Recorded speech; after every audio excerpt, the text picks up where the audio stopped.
अखबार का एक पन्ना या न्यूज़ चैनल की एक छोटी सी हेडलाइन। एक बाप ने अपनी सोती हुई बीवी और मासूम बच्चों को कत्ल कर दिया।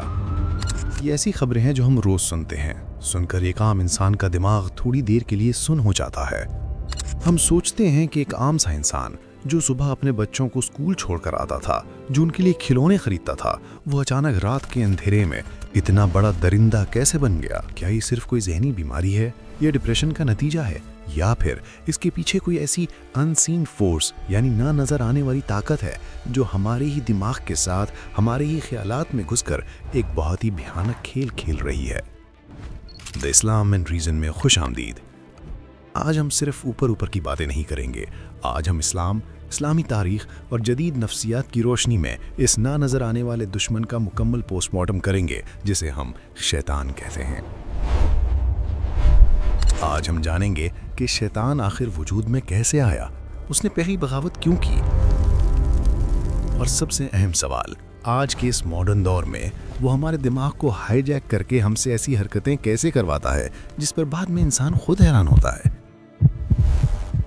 वीडियो को एंड तक देखिएगा क्योंकि आज आपको अपनी ही सोच की एक ऐसी डार्क साइड नजर आने वाली है जिसे आपने पहले कभी महसूस नहीं किया होगा। शैतान हमारे दिमाग में कैसे घुसता है, ये समझने के लिए पहले उसकी हकीकत और हिस्ट्री को डिटेल में समझना बहुत जरूरी है। बहुत से लोग आज भी ये सोचते हैं कि शैतान शायद एक फरिश्ता था जो रास्ता भटक गया, लेकिन इस्लाम और कुरान की लॉजिक बिल्कुल क्लियर है। कुरान सूरह अल कहफ में बताता है, काना मिनल जिन, यानी इब्लीस फरिश्ता नहीं बल्कि जिन था जिसे धुएंदार आग, स्मोकलेस फायर से पैदा किया गया था। फरिश्तों के पास फ्री विल यानी अपनी मर्जी नहीं होती, वो वही करते हैं जो अल्लाह कहता है, लेकिन जिन्नों और इंसानों के पास चॉइस होती है। इब्लीस का असल नाम अज़ाज़ील था। उसने इतनी इबादत की कि अल्लाह ने उसे आम जिन्नों से उठाकर फरिश्तों के लेवल पर बिठा दिया।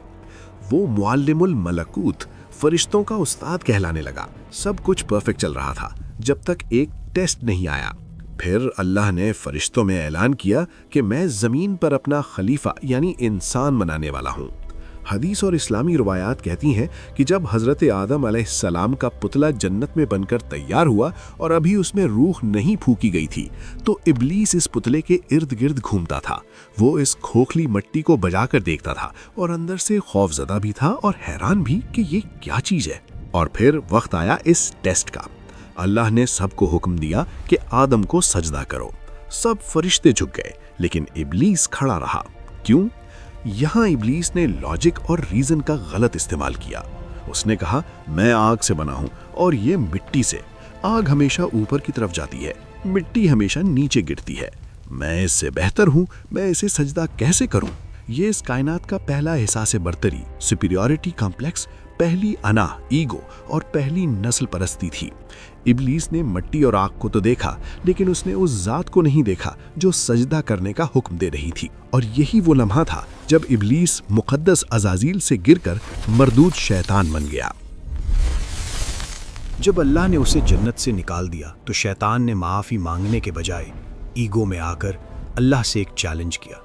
उसने कहा कि मुझे क़यामत तक की मोहलत दे, मैं इस इंसान को दिखाऊंगा कि ये तेरे शुक्रगुजार नहीं है। मैं इनके आगे से, इनके पीछे से, इनके दाएं से और बाएं से आऊँगा। अब सवाल ये है कि शैतान का हमला कैसा होता है? क्या वो किसी भूत या चुड़ैल के रूप में आकर हमें डराता है? नहीं, शैतान बहुत बड़ा साइकोलॉजिस्ट है। वो जानता है कि अगर वो डायरेक्टली आकर आपको बुरा काम करने का कहेगा तो आप कभी नहीं करेंगे। उसका हथियार है वसवसा। कुरान ने इसे अल खन्नास यानी बार बार पलट कर आने वाला और दिल में वसवसा डालने वाला कहा है। वो बुराई को इतना खूबसूरत और लॉजिकल बनाकर पेश करता है कि इंसान को लगता है कि ये तो मेरी अपनी सोच है।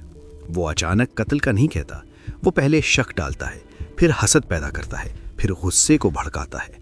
वो आहिस्ता आहिस्ता इंसान के दिमाग का सिस्टम हाईजैक करता है।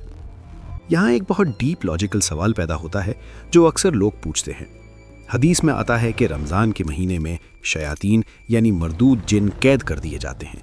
तो अगर शैतान कैद है तो रमज़ान में लोग फिर भी झूठ क्यों बोलते हैं, गुस्सा क्यों करते हैं? रमज़ान में भी क्राइम क्यों होते हैं? इसका जवाब इस्लाम और मंतिक यानी रीजन दोनों मिलकर देते हैं। इस्लाम हमें बताता है कि इंसान के अंदर उसका अपना एक नफ्स यानी ईगो होता है। नफ्स की सबसे निचली स्टेज को नफ्से अम्मारा कहते हैं, यानी बुराई का हुक्म देने वाला नफ्स। इसे एक आम मिसाल से समझिए। एक ट्रेन बहुत तेजी से 200 किलोमीटर फी घंटा की स्पीड पर जा रही है। अगर आप अचानक उसका इंजन बंद कर दें तो क्या ट्रेन वहीं रुक जाएगी? नहीं, वो अपने मोमेंटम यानी जोर की वजह से काफी मीलों तक आगे चलती रहेगी। हमारा नफ्स भी इस ट्रेन की तरह है। रमजान से पहले के 11 महीने शैतान ने हमें गुस्से, गाली और बुराई की ट्रेनिंग दी होती है। जब रमजान में शैतान कैद हो जाता है तब भी हमारी पुरानी आदतों का जोर हमें गुनाह की तरफ लेकर जाता है। और जैसे ही रमजान खत्म होता है, शैतान आजाद होकर देखता है कि आपने 30 दिन में खुद को कितना ठीक किया, और फिर वो सीधा उन्हीं कमजोर पॉइंट्स पर दोबारा और ज्यादा तेजी से अटैक करता है। तो वापस आते हैं अपने इस शुरुआती सवाल पर। एक आम इंसान, एक बाप, अपनी ही बीवी बच्चों का कातिल कैसे बन गया? जब ऐसे क्राइम्स होते हैं तो मॉडर्न न्यूरोसाइंस एक टर्म यूज करती है, अमिगडला हाईजैक। हमारे दिमाग का एक हिस्सा है अमिगडला, जो जज्बात और गुस्से को कंट्रोल करता है, और आगे का हिस्सा है प्री फ्रंटल कॉर्टेक्स, जो लॉजिक को कंट्रोल करता है।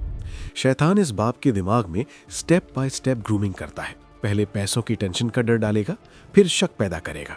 एक दिन जब मियाँ बीवी की आम सी बहस होती है तो शैतान इस गुस्से को हवा देता है। गुस्सा इतना बढ़ता है कि इंसान का अमिगडला उसके दिमाग के लॉजिकल हिस्से को बिल्कुल ब्लॉक कर देता है। इंसान की अक्ल सुन्न हो जाती है और वो बिल्कुल एक जानवर के लेवल पर आकर ऐसे बार करता है जिसके बाद उसे खुद होश नहीं रहता कि उसने क्या किया। और कातिल इंसान बाद में रोता है कि ये मुझसे क्या हो गया। क़यामत के दिन जब लोग शैतान का गिरबान पकड़ेंगे कि तूने हमें बर्बाद किया, तो कुरान सूरा इब्राहिम में शैतान का स्टेटमेंट रिकॉर्ड करता है। शैतान हंसेगा और कहेगा, मेरा तुम पर कोई जोर नहीं था, मैंने तो सिर्फ तुम्हें वसवसा डाला था, बुलाया था, और तुमने खुद मेरी बात मान ली।